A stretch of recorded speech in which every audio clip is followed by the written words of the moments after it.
Bonjour Maud, j'espère que tu vas entendre mon message. C'est un petit peu bruyant autour de moi.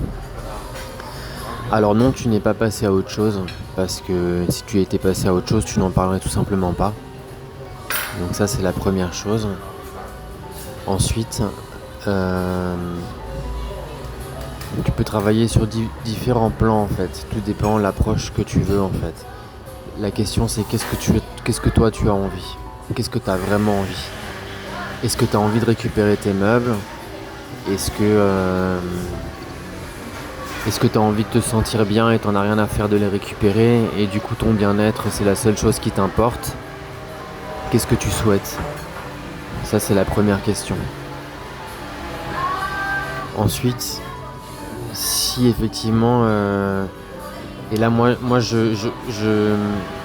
si tu as envie de récupérer tes meubles et si tu as envie de comprendre pourquoi cette situation t'est arrivée, alors moi je suis pas la bonne personne pour ça. C'est pas mon domaine de prédilection que d'aider les gens en fait sur ce terrain de jeu. Mais c'est quelque chose que tu peux faire facilement avec toi-même. Il faut que tu comprennes en fait l'émotion que tu ressentes. Et de ce que j'ai compris, c'est qu'à mon avis, tu ressens de la trahison. Et donc en fait, il faut que tu fasses deux travails. Le premier, c'est de savoir si entre 0 et 9 ans ou 0 et 10 ans, il y a des situations qui t'ont fait ressentir de la trahison.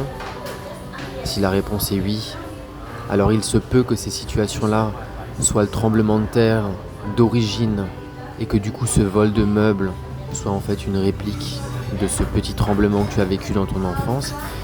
Et si tu penses que tu n'as pas vécu de trahison dans ton enfance, il faut que tu fasses l'inventaire dans ta famille pour savoir qui a vécu des vols, qui a vécu de la trahison en fait. Il faut que tu cherches qui a vécu ça, des personnes vivantes ou des personnes décédées, mais dans tes ancêtres, donc tes oncles, tes tantes, tes parents, tes grands-parents. Et s'il y en a un d'eux qui a vécu de la trahison, et c'est sûr qu'il y en a un d'eux qui a vécu de la trahison, alors il faut faire un protocole pour nettoyer ce qu'on appelle les blessures transgénérationnelles. Ça veut dire qu'en fait, tu as juste transporté une valise de blessures avant ta naissance de l'un de tes ancêtres, et si tu l'as hérité, c'est que tu étais certainement la personne dans ta famille la plus apte à guérir de cette blessure-là pour arrêter de la transmettre à tes personnes qui vont te suivre après dans ta famille. Donc voilà. Donc ça c'est une chose si tu souhaites comprendre pourquoi tu l'as vécu. Après, si tu souhaites être en paix avec toi-même, inconditionnellement de ce qui t'arrive à l'extérieur, et ben dans ce cas, il faut que tu fasses les exercices qu'on a fait ensemble. Il faut que tu plonges à l'intérieur. Il faut que tu te désidentifies. Il faut que tu te désidentifies complètement de ton corps et de tes sens et que tu sois complètement présente à l'intérieur. Et lorsque tu es complètement silencieuse mais consciente, dans ce silence-là, tu peux appeler cette blessure-là, tu peux appeler cette situation, jusqu'à ce que tu ressentes en fait cette émotion de trahison. Et ensuite, tu regardes juste l'émotion en face à face et elle va se dissiper. Ça prendra le temps que ça prendra. Et tu continues de faire l'exercice, tu rappelles et tu rappelles et tu rappelles.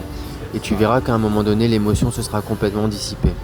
Alors je sais que c'est une introspection qui n'est pas confortable. Elle n'est pas forcément facile. Mais c'est la plus puissante. En tout cas pour moi, quoi. Parce que on n'est pas dans une gymnastique intellectuelle à essayer de comprendre pourquoi ci, pourquoi ça.